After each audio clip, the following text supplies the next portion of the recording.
Mi madre, cuántas moscas. ¡Qué asco, por Dios! ¡Ay! Perdonai, ¿cómo estáis?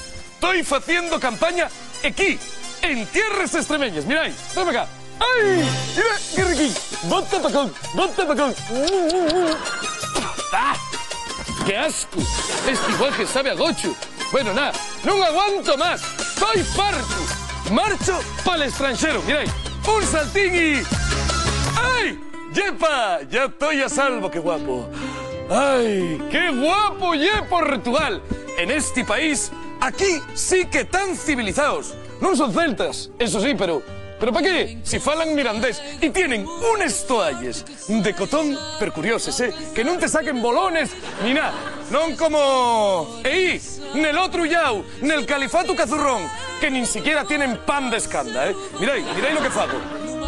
Voy tapar les narices. ¡Ay!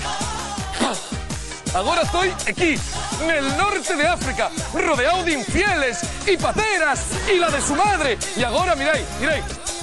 ¡Ay! Y ahora ya estoy aquí, en Europa, en el primer mundo. ¡África! Europa. ¡África! ¡Ah! Europa. Bueno, nada. Ya estoy ya con el flato, pim pam, en fin, con tanto ejercicio, entrome la sede, ¿qué voy a hacer? A ver si atopo algún chigre perequí, guapo, afalladizo en Portugal. Y recordéis, democracia sí, pero ¿para qué?